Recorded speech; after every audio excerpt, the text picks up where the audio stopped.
Welcome to the First Steps video. This video is an introduction to court reporting as a profession, and it is hosted by the Court Reporting Services Office of the State of Illinois under the Chief Judges. The reason we have put these classes together, they were in person prior to the COVID pandemic, and at this point, we have been putting off classes long enough. We're still continuing to get inquiries about court reporting and how people can get into court reporting and what it's all about. So we thought we would go ahead and start having webinars. However, every time we try to record a webinar, it doesn't go through very well because of audio sounds and internet pull and things like that. So I'm just going to go through the video presentation here without a class and talk to you about court reporting. What is court reporting? It is a technology-based profession. It is where court reporters take the spoken word using this machine that you see on the right and instantly and accurately translate it into written word. Court reporters work in courthouses, both at the state level and federal level. They might work for an agency as an independent contractor, taking assignments or jobs that come into that agency, or they might be self-employed, where they individually are contacted by attorneys or other people who need a verbatim record of a deposition or a meeting.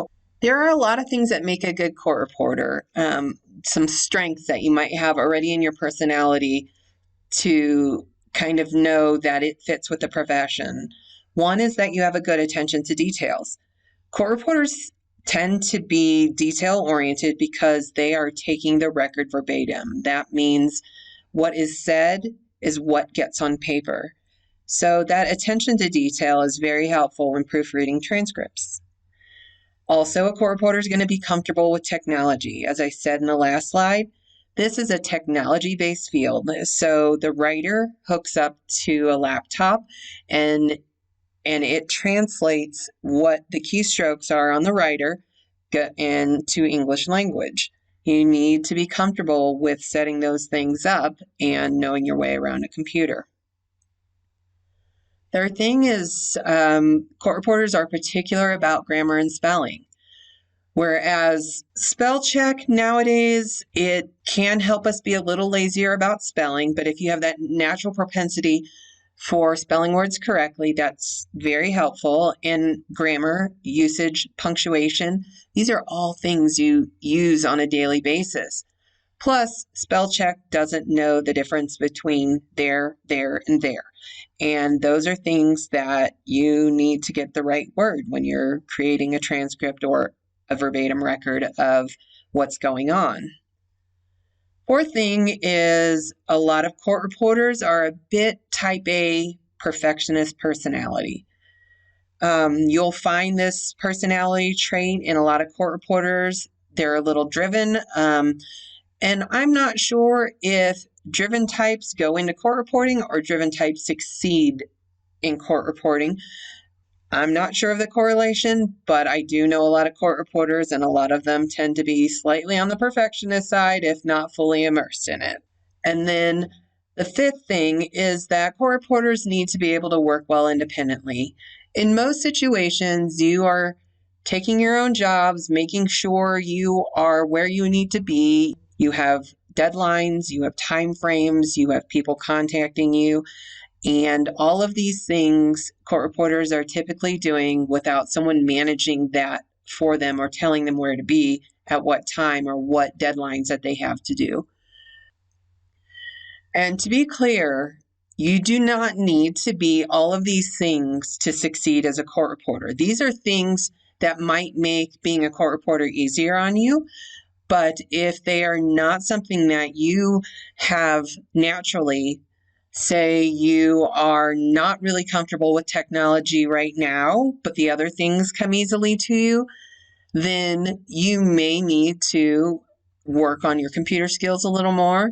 Or if you are not a real attention to detail person, you just need to be more aware that's not your strength when it comes to proofreading transcripts. So you may have to adjust for that. So none of these things are going to keep you from being a court reporter. However, some of these things, having these things will make it easier for you to do the job of a court reporter if they come to you naturally.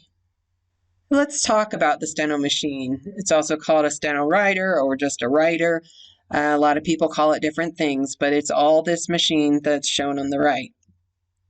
As you can see, it's not like a computer keyboard. It has only 22 keys, and how court reporters use it is it's a combination of strokes, which they represent syllables, sounds, and not letters. So you're not spelling when you're doing STENO. You are taking the sounds and transferring them to this machine using keystrokes. And when someone writes with the machine, then that can be connected either through an SD card or through a direct line to a computer which has software. That software reads those keystrokes and translates it into English language. And there's also things called briefs. Those are things that court reporters might write often, such as ladies and gentlemen of the jury, and they define it so that certain set of strokes, a combination of strokes, will write that whole phrase out for them. Those are called briefs, and it makes them be able to work faster. So writing real time. One example of real time that you've likely seen as a person who's not in the court system is closed captioning on live TV. And why I mention live TV is because sometimes when you see TV that is, say, a series that's not playing live, they have time to type up the captions knowing what was said. Now, when you see closed captioning on live television, say a newscast or a sporting event, you're going to see captioning that is being done as the live event is playing out. There is a court reporter somewhere who is watching that event, possibly at home, possibly at the event, and feeding that back to the internet, and it's coming on your TV. What are some kind of jobs that you can have in court reporting? There's the traditional court reporter. These are reporters who work in courthouses. They would be an official court reporter employed by either the federal courts or the state courts, and those court reporters are going to have a salary, and they're also going to have benefits. Then there's also the agencies or being self-employed as an independent contractor, and those types of court reporters would be called by people and hired by people and individuals to cover depositions, meetings, conventions. Lots of times there might be city council hearings, things like that they don't have a court reporter on staff, so they're going to need to hire one for these events.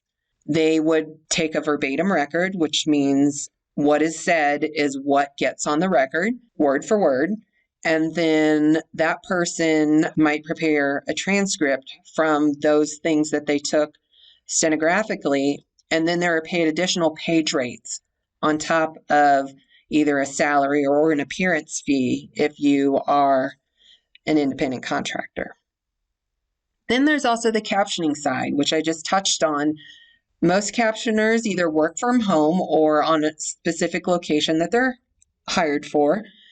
They might work for agencies or be self-employed. Lots of times captioners might be hired to help with hearing impaired. And in these situations where they might be hired for this, is likely sign language is not an option for the hearing impaired person. If they're someone who might just be hard of hearing, but not completely deaf, and they've never learned sign language, then a captioner would be helpful for them to be able to make sure they have every word in a situation where it's important for them to have every word. Sometimes this will be in the courthouse with jurors or witnesses or defendants. All of these people have a right to take in every word that's said in court so they fully understand right along with the full hearing people. So that is when a captioner might be hired to help the hearing impaired. When someone is hired to work with the hearing impaired, lots of times they're called a CART provider. CART stands for Communication Access Real-Time Translation. Now, this is not necessarily verbatim. CART providers are trained in a way that maybe they would drop unimportant words as long as the full meaning was there.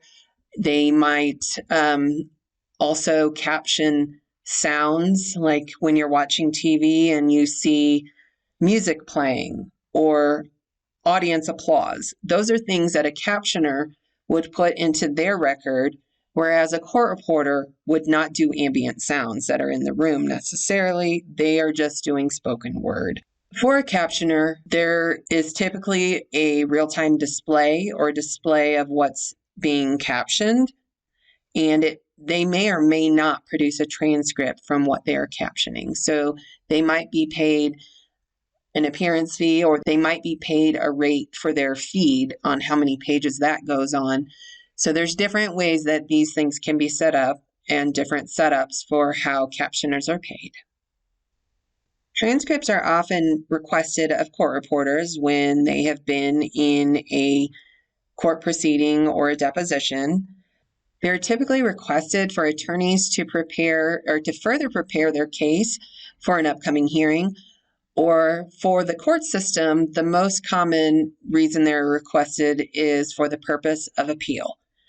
When an official court reporter gets a request for an appeal transcript, that transcript, they're going to get a time frame where it's all due back in the circuit clerk's office, and the circuit clerk will package it up together as an appeal package that's going to go to the appellate court. The appellate court uses that transcript to review the case to make sure that that defendant got their fair day in court for whatever reason that they're appealing on. So transcripts of the court proceeding is very important for maintaining justice. So transcripts are prepared typically after the fact when they get a request. It could have been a couple days to a couple years after the court reporter took the record on the STENO machine. So at that time, they would find their files that they took on that date of the hearing, and they would translate it through their CAT software. CAT software, which is computer-aided transcription software, is software specifically meant for translating steno writer files. And what it will do is it will translate those keystrokes that were taken on the steno machine and run it through and match it with English language words that are defined in the court reporter's dictionary. Court reporters get paid for every transcript that they create, and currently page rates in the Illinois courts is $4 per page for official court reporters. It is not unheard of for court reporters to write about 50 pages per hour, so times $4 per page, that's an additional $200 an hour once they get the transcript request.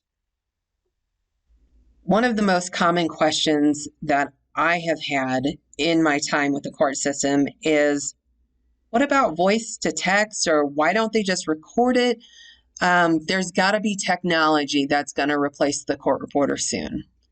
I've been working for the court system for 22 years now, and they have been saying this for over 2 decades. You've all seen Siri and Alexa at work. You know that the translation accuracy is not good. And that's just talking about one person talking directly into a device. If you can imagine that same thing going on in a courtroom where there's 2 or more attorneys, a judge, a witness, jury members, ambient sound going on in the background, people in the gallery watching, making background noise, this is not going to work in the court system anytime soon. Now, electronic recording, we use that in Illinois. It's a supplement to the court reporters, but it's much harder to create a transcript from that. If there's a 2-week trial and it's recorded, somebody is going to have to listen to that 2-week trial to either 1, make a transcript from, or 2, if you were to send that audio up to the reviewing court, they are going to need to review it for 2 weeks. Whereas when a court reporter takes this while the trial is going on, there is almost a transcript ready by the time that trial is over. What she's going to need to do is just proofread her transcript and then prepare it to give to either the attorney who's requesting it or to the appellate court. So how Illinois does it now is that we will put electronic recording in courts where there is not a high probability of a transcript. We feel that these courts still deserve a record, but it's not something we'd want to use our court reporters in because there's rarely a transcript that comes of it. Things like small claims courts or traffic court, where the cases are being called and moved quickly, and rarely does anyone appeal these types of cases to the appellate court. So those are not places we want to use our court reporters. We want to use those in felonies and things where there are some pretty serious charges and likely there's going to be an appeal. And if you don't want to take my word for it, we have posted links to a lot of news stories, and these are nationwide, that there are shortages for court reporters, not just in Illinois, but all over the United States. So the demand for jobs is not just in Illinois, it's everywhere. So how do you train to be a court reporter? Learning STENO is like a combination of a musical instrument and a foreign language. As if you've tried to learn a foreign language or have learned a foreign language or a musical instrument, you know that the more you practice, the faster you become fluent. If you immerse yourself into it, you're going to be fluent really quickly. It can take between 18 months up to several years to attain the speed on the steno writer to pass licensing. We've heard of some people who really were motivated to get this done and have put everything they had and all their extra time into it and have been able to attain that speed in periods of like 12 months. But I want to be realistic right now, is that the average time that it would take somebody who's really committed is probably about 2 to 3 years in order to attain that speed to pass a licensing exam. And then there are people who don't devote the time to it and kind of put it on the side, and they're starting over again and again. It's a use it or lose it type thing with learning steno. So as long as you're practicing regularly, you're going to get through it faster than someone who might only practice a couple times a week. Realistically, you need to practice every day. The 2 types of training that is available for court reporting is online courses, and then there are traditional schools that are still available to teach court reporting. If I haven't stressed it enough yet, the key to becoming a court reporter is practicing. Practicing every day, and then practicing some more. You do really need to have the time to devote to practicing, whether it's sitting in front of the TV and trying to write what they're saying and working on your keystrokes that way, or whether it is just taking some quiet time to sit down and practice writing on the steno machine so you become more fluent on it. One of the questions that we got in one of the webinars was somebody had asked about the high dropout rate for court reporter training. And that's one of the things we're trying to do with this right now, is give you a clear idea that it's not going to be easy to become a court reporter. You don't just sign up for classes and it happens automatically.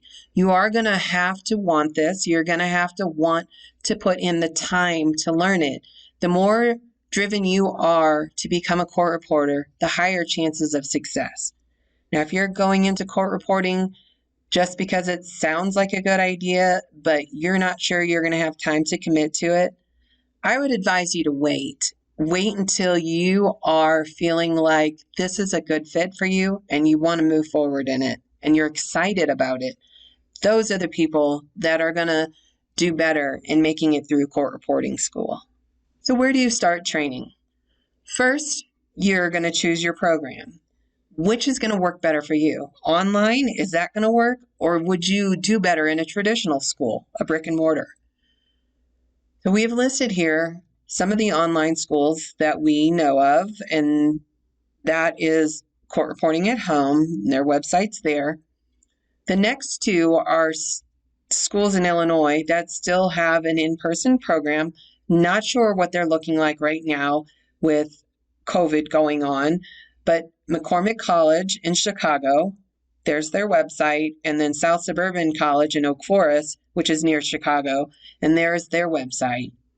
And then there's some other online schools that are available. And I would like to point out that there are new programs coming up. One is Lakeland College in Mattoon. They are starting, we've been told that their original start date was fall 2020, but they're pushing that back to January of 2021. But if you wanted to look into Lakeland College because you're in the Mattoon area, I would go to their website and look into contacting their program director by email. I know that's on their website. So there are a lot of options for you. I do know that a lot of people who have come to this program are really looking at the online option because they do have full-time jobs and they're really looking for kind of a job retraining or a career change. What we would like to offer once you get enrolled in school is continued support. We want to pair you with a mentor, an actual person who is a court reporter who will follow up with you, check in with you, answer questions you have along the way. We'd also like to have regular meetings once we're able to meet again. And we want to be able to put you together with other students that are studying court reporting in a class-like environment so you can practice speed, take speed tests, things like that, and get you all together. This is where you need to stay in touch with your mentor. And then there's internship and job shadowing possibilities with the state of Illinois. We have a courthouse in the county seat of every county, and each one of those has a court reporter.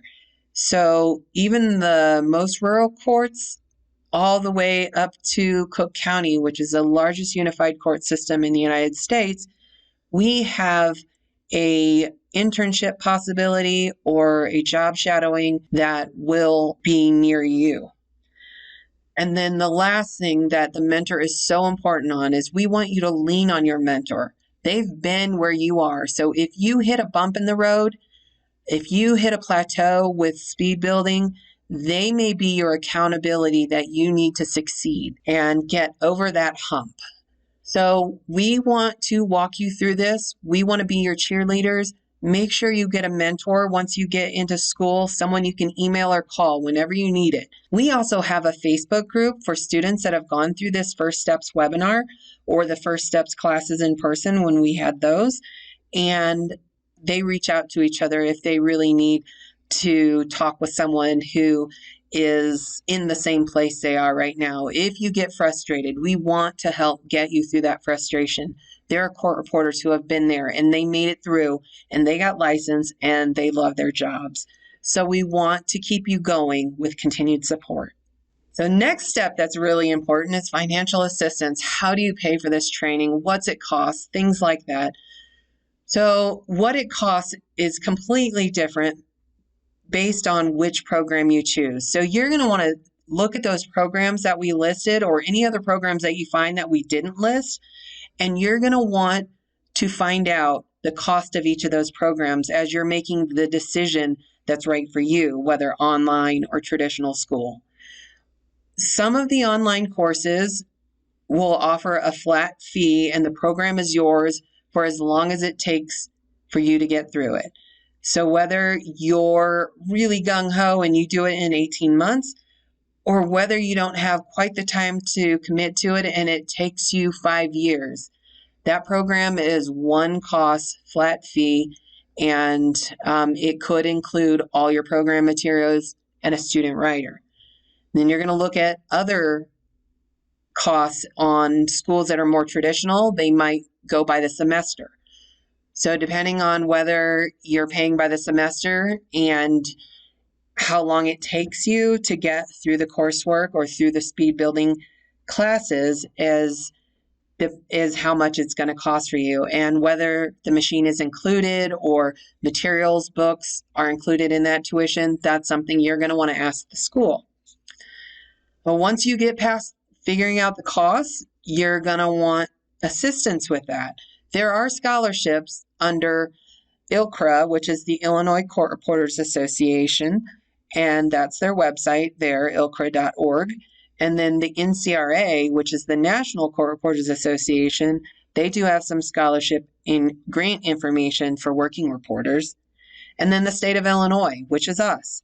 If you've gone through this program and you have enrolled in court reporting school, we do have a scholarship application that we review each March and each October. We're getting ready to review the ones we've gotten in for October, and so it might be too late for that one, but if you get enrolled in a court reporting school from the time you watch this video through to February, March, then reach out to us and get the application for scholarship. And then also there may be student loans depending on the school of your choice, but you can contact them and they would really be the ones who are able to talk to you on what kind of student loans that they might have available to you. So it's really going to depend on the program you choose to enroll in. The licensing requirements in the state of Illinois are you're going to be at least 18 years old, you're going to have your high school diploma or equivalent, you do have to take a written knowledge exam, and then you'll have to take STENO speed tests, and the transcripts from those tests have to be at 95% or better accuracy. There are two exams that Illinois recognizes. One is the Certified Shorthand Reporter's Exam, and that is a state of Illinois exam. And then also there's the Registered Professional Reporter Exam, we call that the RPR, and that's given by the National Court Reporters Association. There are some slight differences between the two exams. One is the CSR, which is the Illinois exam, is a state licensing exam. For the most part, that's only good in Illinois. Some states might offer reciprocity, which means that our standards are the same as their state standards, so they accept your Illinois license in order to get a different state license, but you would have to check with each individual state on that. 3 times a year it's given in Glen Ellyn, Illinois. I don't know the current status of that since the pandemic started, but the exam speeds are a general dictation at 200 words per minute. That's just one voice. And then a Q&A, which is like testimony, 2 voices at 225 words per minute. The cost for that exam is $230, and it's that cost each time you sit for the exam. So, for example, say you pass the written portion of that exam and then you also pass the Q&A, but you don't pass the general dictation. You would need to sit again for the general dictation part, and the cost would be $230 regardless of how many parts of the CSR exam you're taking.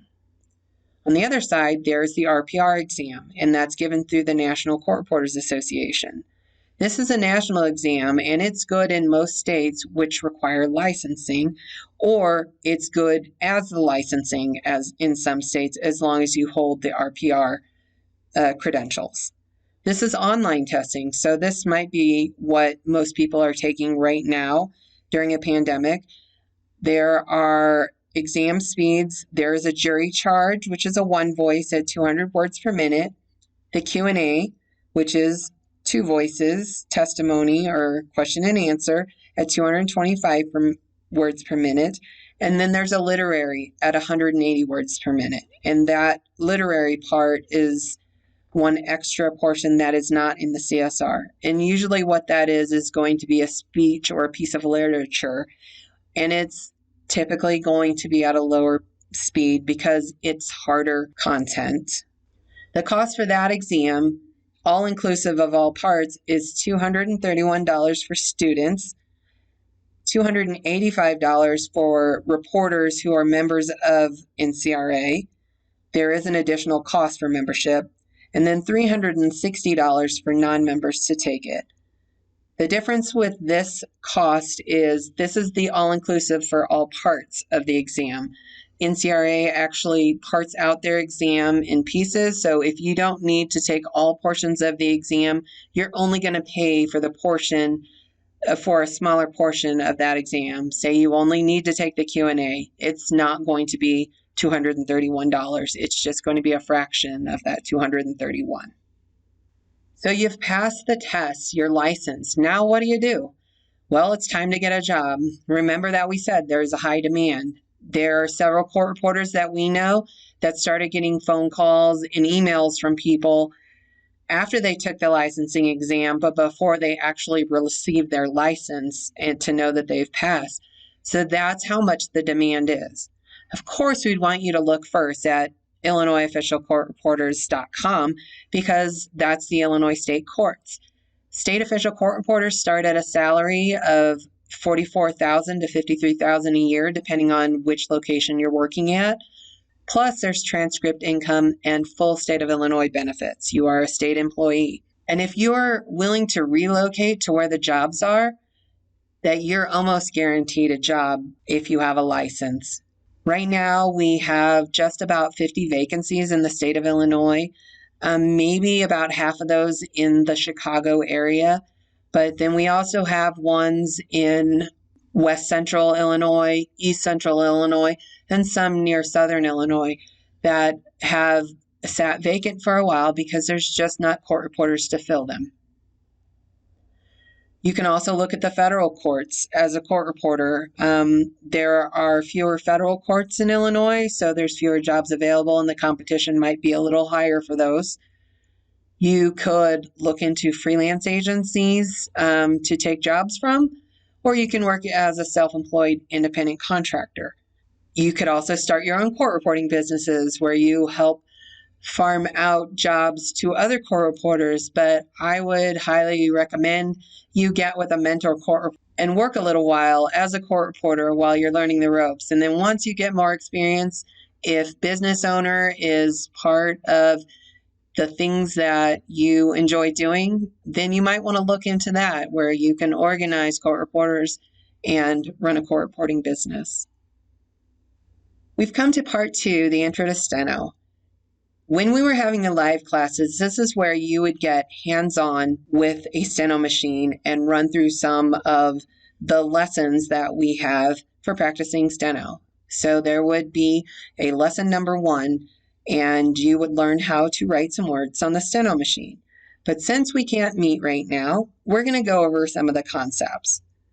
For those of you who are interested in continuing to learn about becoming a court reporter after this webinar, then you would want to email us at that email address, info@IllinoisOfficialCourtReporters.com, to request access to Lesson 1 of the Court Reporting at Home program. Court Reporting at Home generously donated access to anyone going through our program to their first lesson as if you enrolled into their school program. So you get a good idea of what that program is like before you spend any money on enrolling. You have access to the Court Reporting at Home lesson number 1. So as you go through that, since we can't get you in front of the STENO machine, you'll have to pretend that you have a STENO machine. If you do know a court reporter, a lot of the court reporters I know have a backup machine just in case. So if you know a court reporter, you might want to ask them if they have a backup machine or if they know someone who does, because they likely could get you one to borrow for a short amount of time. Here's a brief explanation of the STENO keyboard. As you can see here, not all the letters in the alphabet are here.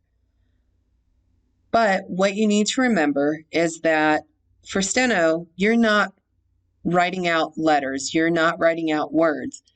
You are writing syllables of words, the sounds, if you will. So each syllable has a sound. The left side of the keyboard that you can see is the beginning of the sound.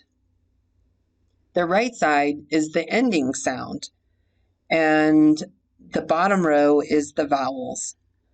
There are also numbers and punctuation, but these things aren't important yet. Right now, we're just giving you the basics, but those are also keystrokes. There's a number bar at the top, which you don't see here, and then there's a combination of keys that would make certain punctuations. How you would write a basic word, such as sat on here, is you're going to depress with your pinky finger the S on the left, with your thumb the A in the bottom vowel row, and then with your pinky finger on the right, the T sound.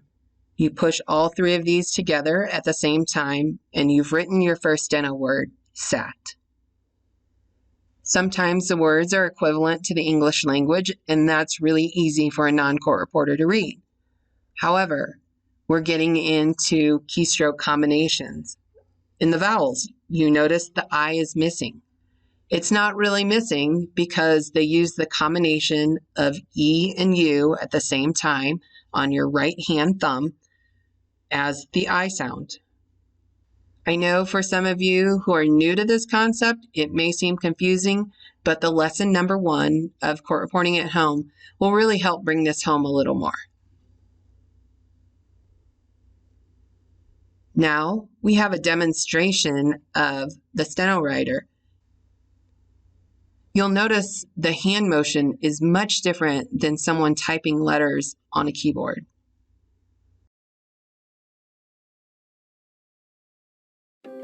The machine is called a STENO writer, and there's 22 keys. There are no letters on it, so it's not like a regular keyboard. You write things phonetically, so there are vowels, but the letters are not on the actual keys. And you can combine different letters to create phrases, so you could type ladies and gentlemen in the jury in just one stroke on your keyboard to make you go faster. And then when you do that, you write it on your writer. It actually translates in our software. It can translate from our STENO language into English. So not only can we transcribe the transcripts faster, but attorneys or judges can watch it in real-time feed during court proceedings. Housing units. So you were a lieutenant in the housing units? Yes. Okay, so similar to what we discussed about being a yard lieutenant, does that have some supervisory powers over other corrections officers? Yes. In April of 2012, do you recall exactly what your position? So in our live webinar version, this is where we would take questions. Obviously, we can't have questions here, so if you do have any questions, or if you would like to sign up for the first lesson of court reporting at home, please feel free to email us at info@illinoisofficialcourtreporters.com. Thank you for joining us today, and thank you for your interest in court reporting.